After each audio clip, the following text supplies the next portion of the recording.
Jesus, fonte da salvação, só tu és Jesus.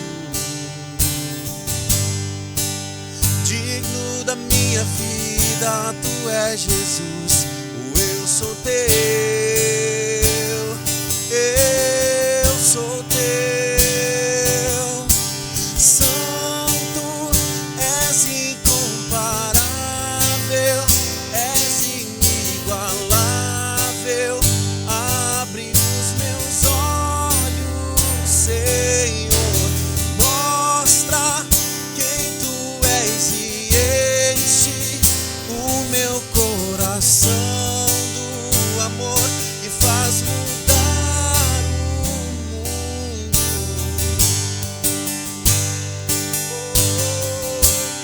Só tu és santo, Deus. Só tu és santo, Deus.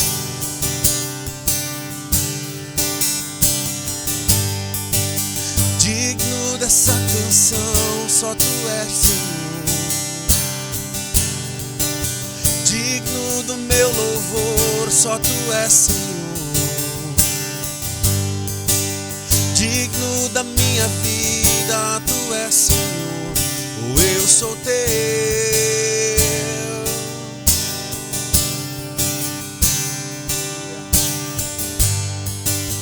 Nome que é sobre todos é o teu, Jesus. Fonte da salvação, só tu és, Jesus. Digno da minha vida, tu és, Jesus, o eu sou teu, eu sou teu. Santo, és incomparável, és inigualável. Abre os meus olhos, Senhor, mostra quem tu és e enche o meu coração do amor que faz mudar o mundo. Santo, és incomparável, és inigualável. Abre os meus olhos, Senhor, mostra quem tu és e enche o meu coração do amor que faz mudar o mundo.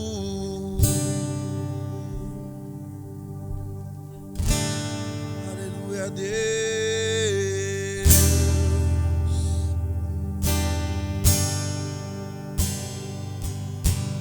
Eu vou construir minha vida em ti. Tu és meu fundamento. Eu vou confiar somente em ti. Não vou ser abalado. Eu vou construir minha vida em ti. Tu és meu fundamento. Eu vou confiar somente em ti. Não vou ser abalado. Santo, és incomparável, és inigualável.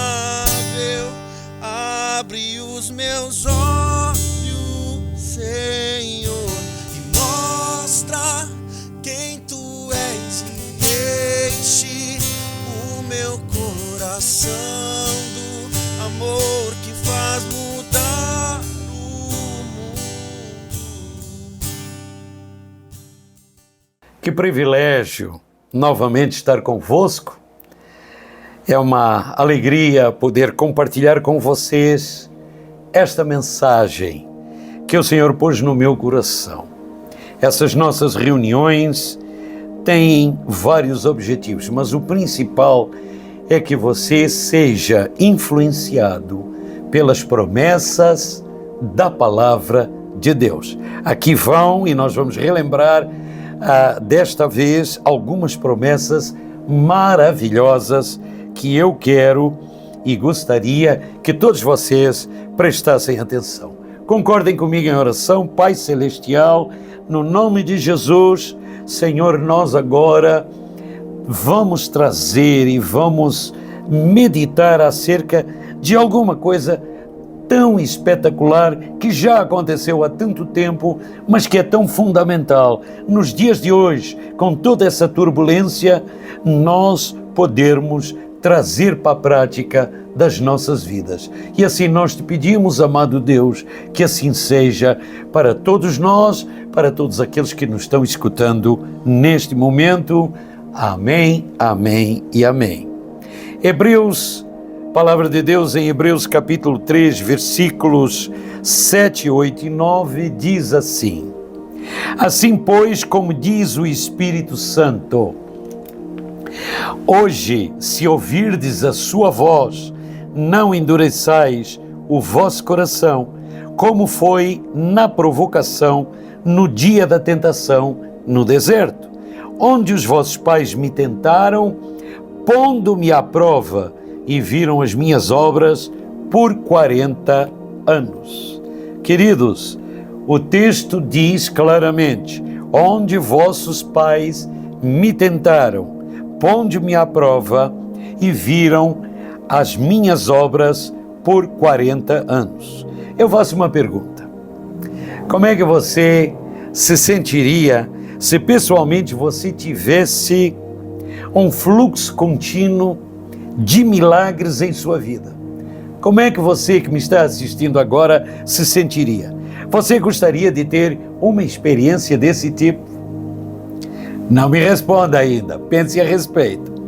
Bem, foi exatamente isso que aconteceu há milhares de anos atrás, quando nós lemos a Bíblia Sagrada no Antigo Testamento e vemos que o povo de Israel deixou o Egito e uma escravidão para trás e viajaram por um deserto, orientados por Deus e por um homem chamado Moisés, por 40 anos. É sobre isso que o texto de Hebreus, capítulo 3, versículo 9, se refere, que eu acabei de ler há pouco. Intitulei esta mensagem, Nunca se esqueça de quão bom Deus foi com você. Nunca se esqueça de quão bom Deus foi com você. A Bíblia explica o que quer dizer realmente, de uma forma prática, com os filhos de Israel tentarem a Deus, porque nós vemos no versículo 9, e viram as minhas obras, pondo-me à prova, e viram as minhas obras por 40 anos. Então, tentar a Deus, pôr Deus à prova, foi o que o povo de Israel fez durante 40 anos. Essa palavra original, eu não sou um especialista do grego, mas é a palavra grega peirazo. E essa palavra grega, olhando uma concordância de grego para o português, representa, portanto, no nosso português prático, testar a qualidade de um objeto para ver se realmente é resistente, é de boa qualidade, realmente conforme esse objeto está transmitindo das suas características originais. Ela também transmite a ideia de se testar um produto de altíssima qualidade, se é realmente esse produto representa a qualidade que se está anunciando. O povo de Israel passava por uma situação que exigia uma intervenção milagrosa e divina de Deus. O povo nunca teria sobrevivido 40 anos no deserto ao fugir do Egito. Você lê isso nas páginas do livro de Êxodo e você vê o grande êxodo do povo de Israel saindo escravo e sendo conduzido por Moisés ao longo de 40 anos e uma sequência de milagres contínuos, de interferência de Deus para ajudarem o povo a passar por esse deserto. O Senhor, o povo, na realidade, e o Senhor nunca teriam sobrevivido. Na realidade, o povo não teria sobrevivido 40 anos no deserto ao fugir desse Egito, mesmo por ordem de Deus, se Deus não colaborasse em ajudá-los, não é mesmo? Deus teria que demonstrar, então, ao povo e a Moisés a sua fidelidade, a sua bondade, até aquele ponto, ok? O Senhor disse aos israelitas que Ele era bom, e eles o testaram mesmo acerca disso, ou seja, o colocaram à prova. Então, eu gostaria que nós pudéssemos voltar para alguns anos atrás na história e vivenciássemos esse momento. A maioria das pessoas tem visto filmes épicos acerca dos 10 mandamentos, o povo atravessando o deserto. Então, de fato, isso não é, mesmo até para as pessoas não religiosas, todo mundo está atento ao que realmente aconteceu há milhares de anos atrás e a essas tribos de Israel, essas 12 tribos que eram o povo santo lá dos tempos antigos, escolhidos por Deus, e como Deus os auxiliou a sair daquela escravidão, daquele outro povo que era o povo Egito. De fato, esse princípio eu quero trazer para vocês, também pode ser aplicado à nossa vida também. Então, olhemos este exemplo. Ao passarmos por uma dificuldade, vamos supor uma dificuldade de falta de recursos financeiros muito grandes. Isso proveniente de alguém não ter sido correto com você e você momentaneamente está passando por uma dificuldade como essa. Isso acontece a qualquer pessoa nos dias de hoje, muito mais nos dias de hoje, não é mesmo? Então, resta, eu só estou dando como exemplo, resta então fazer o quê? Dependermos da ajuda de Deus. Para quê? Para que a provisão de uma forma sobrenatural possa ocorrer com urgência na nossa vida, senão vão ser tempos penosos e demorados para adquirirmos esse recurso de que tanto precisamos. Então, pegando ainda, continuando com esse exemplo, você ora: Senhor, Tu prometes que és o nosso provedor, portanto, Senhor, eu preciso que o Senhor faça isso urgente para a minha vida. Não é dessa forma que muitas vezes as pessoas estão pedindo a Deus algo que precisam, como a gente sempre diz aqui no Sul, para ontem?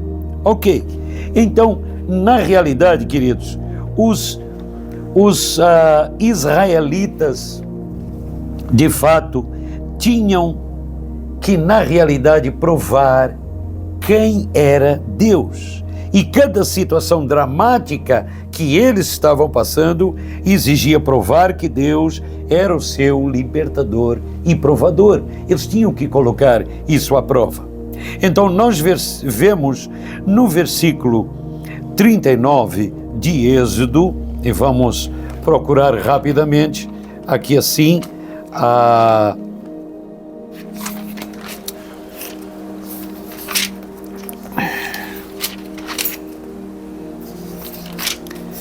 ok, vamos ver. Depois das pragas, Deus guiou o povo pelo caminho, a partir do capítulo 13, e depois nós vemos no versículo,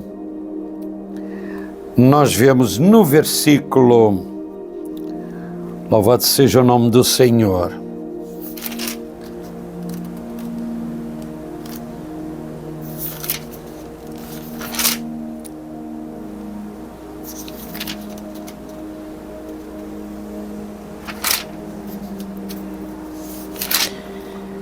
Ok. Nós vemos aqui assim, no versículo 39 de Êxodo, nós vemos aqui assim no versículo, num dos versículos, só estou tentando achar, eu queria ler exatamente que nesse versículo 39 de Êxodo 16, aqui assim, nós vemos aqui assim, versículo 29, considerai que o Senhor vos deu o sábado, por isso Ele mesmo no sexto dia vos dá pão para 2 dias, cada um fica onde está, ninguém saia do seu lugar, no 7º dia. Então, nós vemos que a palavra do Senhor diz claramente, e também em Hebreus, no Novo Testamento, está dito assim, onde os vossos pais me tentaram, pondo-me à prova. E essa palavra original, essa palavra grega, representa que, no original, essa palavra quer dizer que eles testaram algo realmente para ser comprovado. Então nós podemos ver que Moisés declarou que Deus era bom e que Deus os ajudaria, a bondade de Deus ao povo. Cada novo desafio que o povo passava, Deus cumpria o que tinha prometido a Moisés. Nós vemos que não houve nenhuma circunstância em que Deus falhou. Nós vemos também que foi inegável. Deus era confiável, era fidedigno e era verdadeiro. E por 40 anos, eles comprovaram isso. Essa palavra grega no original, também em referência à palavra hebraica, quer dizer ver e provar. É a mesma palavra, similar, que mostrava que eles comprovavam isso. Aonde é que eu quero chegar com isso? Eu quero chegar que, em primeiro lugar, aquele povo precisava, estava testando Deus no seu poder de alto nível, continuamente, para ver se realmente Deus era tudo isso que estava realmente acontecendo com aquelas pessoas. E, queridos, nunca houve antes ou depois uma geração que nós lemos aqui ao longo de todas as gerações que a Bíblia Sagrada nos mostra de Deus ajudando sobrenaturalmente o povo aqui na terra. Nunca houve, nem antes nem depois, uma geração que experimentasse tantos milagres como a geração em que Moisés conduziu esse povo e os libertou através da escravidão do Egito, e os atravessou através de um deserto por 40 anos. Não tinha como haver essa intervenção, essa travessia, a não ser que Deus tivesse interferido. Agora que você já pegou o embalo daquilo que nós estamos dizendo, queridos, eu quero vos trazer uma amostra da grandeza de Deus de uma maneira prática do que o povo de Israel experimentou. Em primeiro lugar, o maná, aquele alimento que caía do céu que Deus prometia, veio durante 40 anos diariamente. Segundo lugar, as codornizes chegaram sobrenaturalmente quando o povo pediu a Moisés que queria comer algo diferente. A rocha, mais tarde, precisava de verter água para todos se saciarem da sua sede, como foi o que aconteceu. Então, nós vemos um maná caindo do céu, codornizes chegando na hora em que as pessoas estavam com fome para comer alguma carne, e a rocha vertendo água para todas as pessoas que estavam com sede. Então, são questões naturais, mas que sobrenaturalmente ocorreram pela decisão do Deus que criou todas as coisas, a você e a mim também. E que esta mensagem possa realmente levantar você que me está escutando para um novo nível de fé. O segundo aspecto de fé em Deus, claro. O segundo aspecto é que eram aproximadamente quantas pessoas estavam atravessando o deserto?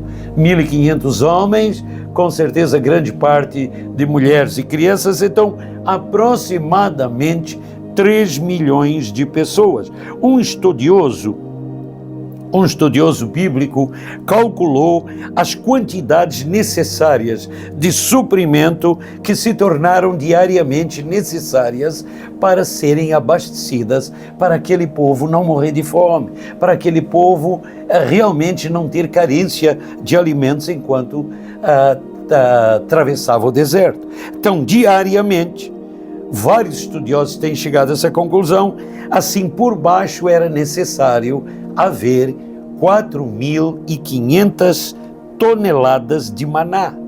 Portanto, em 40 anos, queridos, vamos então para a nossa aritmética e para a matemática, nós precisaríamos em 40 anos 65.700.000 toneladas de maná no chão diariamente.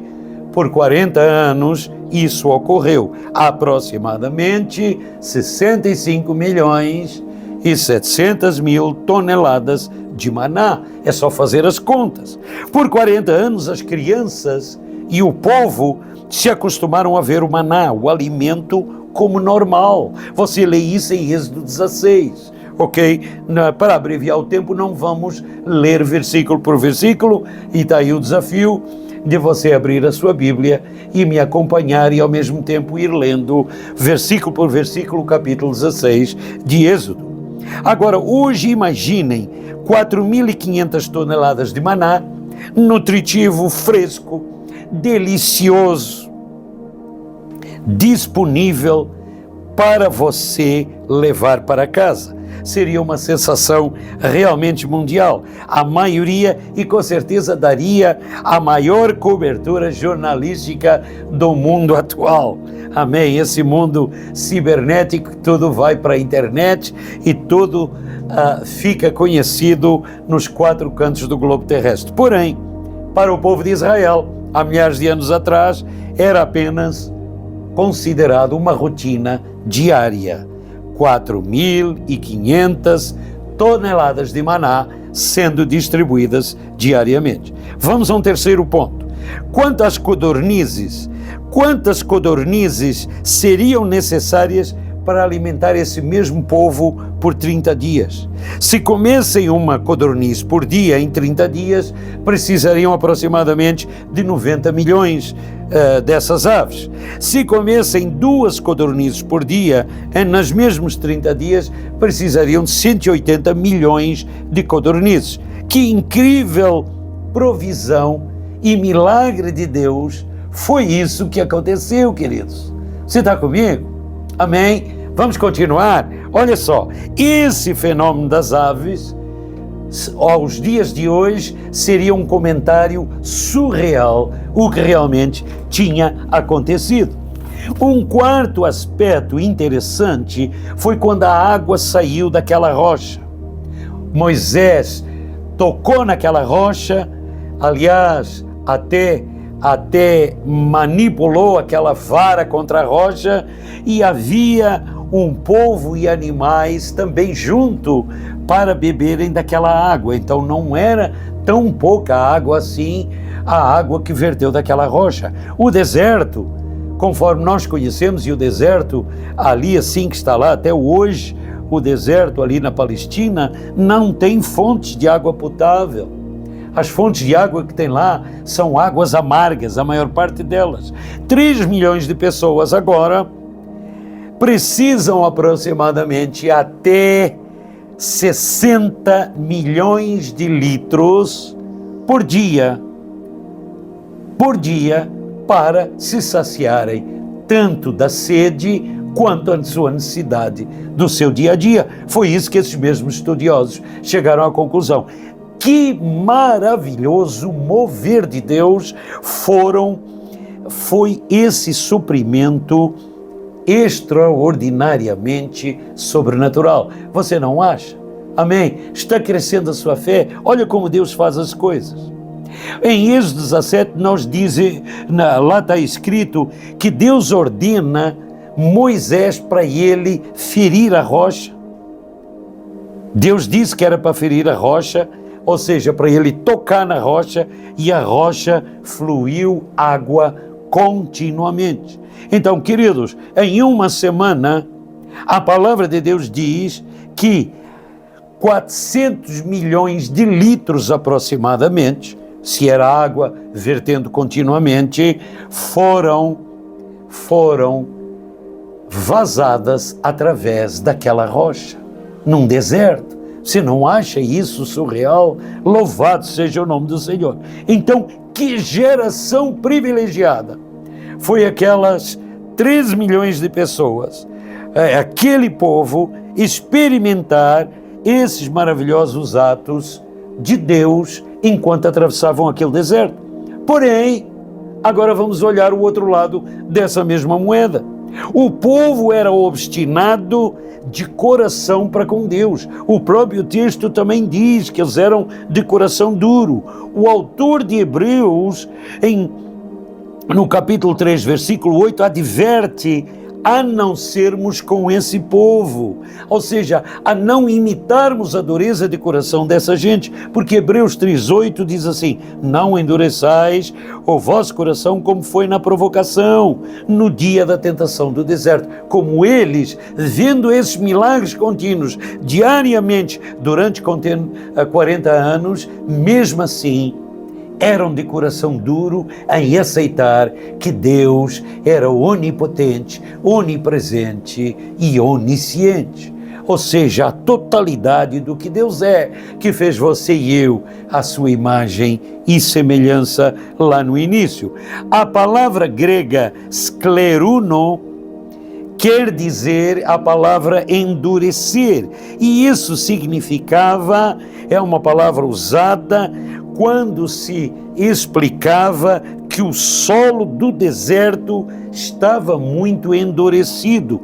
Portanto, pessoas indiferentes ou insensíveis representam essa palavra, se referindo às pessoas e à atitude daquele pessoal naquele tempo, vendo milagres diários diante deles, mesmo assim eles eram de coração duros. Ok? Faça uma analogia para os dias de hoje. Parece que estamos passando por uma réplica disso que aconteceu naqueles tempos. A rotina das manifestações sobrenaturais, antes maravilhas, agora esses milagres não impressionavam mais o povo. Por quê? Porque isso, qual era o motivo? Nem mesmo Deus conseguia levá-los a uma maior obediência. Constantemente eles reclamavam, eles brigavam entre eles e com Moisés por causa da provisão de Deus. Meus queridos, eu poderia continuar dando mais motivos errados de por que esse povo insistia em colocar Deus à prova. Muitas vezes